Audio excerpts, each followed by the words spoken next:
Yeah, Jen, do you know how many people are on a dragon boat team? 10, 12? Actually, the standard dragon boat crew typically consists of 22 team members. 20 paddlers in pairs facing toward the bow of the boat, one drummer or caller at the bow facing toward the paddlers, one steerer standing right at the rear of the boat. Oh, 22? That's so many people! I know, but why are we stopping? Oh. Keep going! This just in from Snapnews. Dragon Boat Challenge goes virtual. Hey, I am Jen. And I'm Amanda. Today we're going to be talking about the Dragon Boat Festival. First, we're going to go over an exciting story about a virtual Dragon Boat Challenge. And then we'll uncover some vocabulary, learn a few new grammar rules, and investigate the etymology of our word of the day. Lots to get packed. Let's get started. Woo!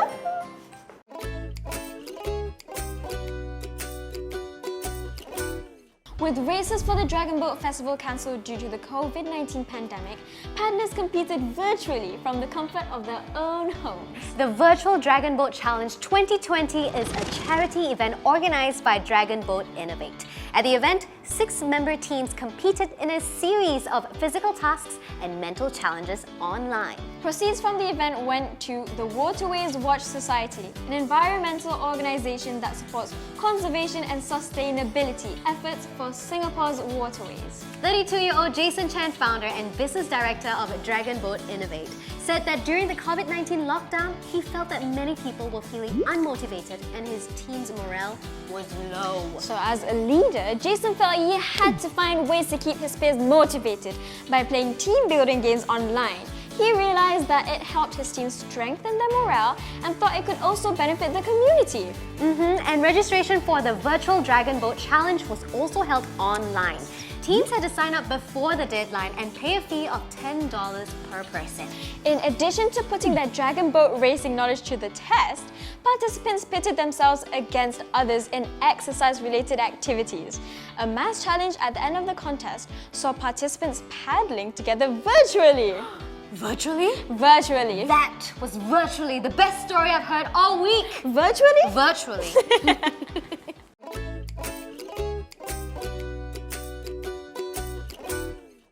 The Dragon Boat Festival is a traditional holiday originating from China.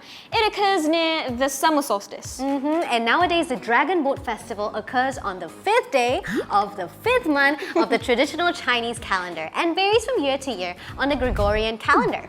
So this year, instead of having a traditional dragon boat race, Dragon Boat Innovate decided to host a virtual dragon boat challenge online. When the word challenge is used in the sport, what does it imply?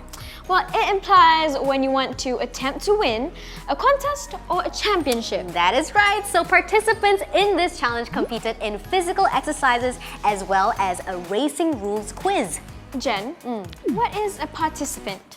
A participant is what you call someone who participates or is involved in something like a competition, a study, or a test. In a competition, you could even call the participants competitors. Competitors? Competition, that makes sense. Okay, so the registration for the challenge was online? Yep, all online. When you register for something, you are signing up to secure a spot for an event or service. Sometimes you'll even need to meet certain requirements to be able to participate. And for the Virtual Dragon Boat Challenge, participants had to fill out an online registration form. Jen, I have a surprise for you. Oh, you have it with you! Of course I do. I have the requirements here. So basically, each team had to submit the names and details of all 6 members and donate at least $10 per person to the Waterways Watch Society and promise to be available to join a video call on the challenge date between 4 p.m. till 5:30 p.m. Lastly, the registration form had to be completed and submitted before the deadline. What I like most about the Virtual Dragon Boat Challenge is that it was also for charity. This means the proceeds were given to an organization that is set up to provide help. So, proceeds. Proceeds are what we call the money that is collected from an event or activity. Correct. In this case, the proceeds were donated to Waterways Watch Society, who helped conserve Singapore's waterways. Wait, Jen, I kind of forgot what conserve means. To conserve something means to guard it from danger. It's usually used in reference to something of environmental or cultural importance. Oh, that's right. And for example, Singapore's waterways are very, very important, and the Waterways Watch Society helps clean up waterways and coastlines, protects aquatic life, and raises awareness about litter pollution and water sustainability in an effort to conserve them. That's so amazing. Oh my god.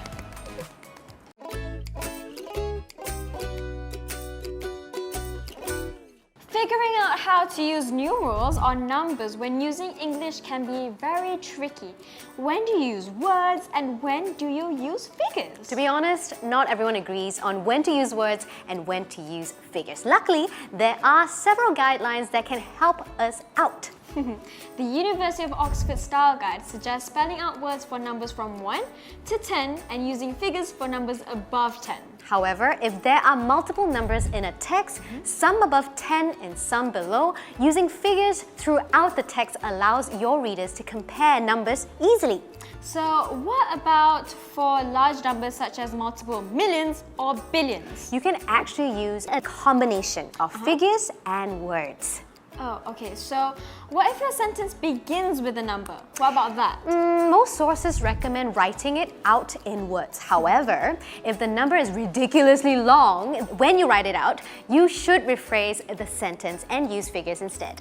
Alright, so if I wanted to say part of a whole number, I could use fraction words like a half, a second, a third, a fourth, and a fifth, and so on, right? Exactly, that is right. You could even mix whole numbers with fractions. For ordinal numbers like first, second, or third, spell out the words up to and including the 10th. Then for larger ordinal numbers, you can use a combination of numbers and ordinal indicators. Jen, I noticed in the article we were reading just now, it said that 32-year-old Jason Chen, why did they have to hyphenate his age? Ages are hyphenated in two situations, where the age is acting like a noun and when the age is an adjective that comes before the noun and modifies the noun. In this example, the age 70-year-old is replacing the noun woman, so you hyphenate it. Alright, let me try this out. Would the sentence, that 1-year-old is too young to drive, would that work? It would work, but I don't see you using that anytime soon. Alright, so in the phrase just now, 32-year-old Jason Chen, 32-year-old is hyphenated because it describes Jason. Exactly, you do not hyphenate ages when the age is part of an adjective phrase after the noun. For example, if I said my cousin is 7 years old, it would not be hyphenated. Okay, I get it now. I guess it's safe to say that we learned a number of things from today's lesson. Yes, we did!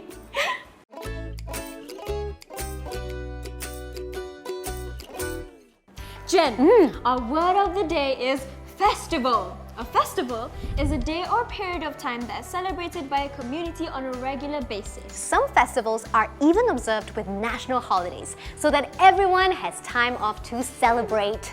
The Middle English word festival comes from the Old French word festival, which means suitable for a feast. Solemn, magnificent, joyful, and happy. Festival came from the medieval Latin word festivalis, which means of a church holiday. And festivalis came from the Latin word festivus, from the Latin words festum and festa, meaning festival, holiday, or of the feast. Festivals usually center a community's characteristics, such as its culture or religion, or seasonal and agricultural changes. For example, Gawai, celebrated in Malaysia and Indonesia, is a festival that celebrates the harvest season. Now, I think you already know this, but food also often plays a significant role in how we celebrate our festivals. Sometimes, certain foods are only available during the festival period. Like, for an example, mooncakes for the Mid-Autumn Festival. We also call an organized series of concerts, plays, or films typically held annually in the same place a festival, like the Singapore International Film Festival or the Coachella Music Festival.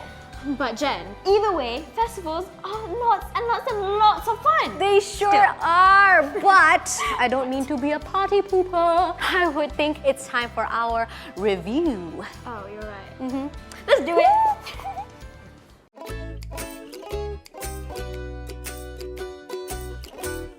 Today's article was about the Dragon Boat Festival and a virtual Dragon Boat Challenge, which introduced us to 5 new words: What is it? challenge, participant, registration, proceeds, and conserve.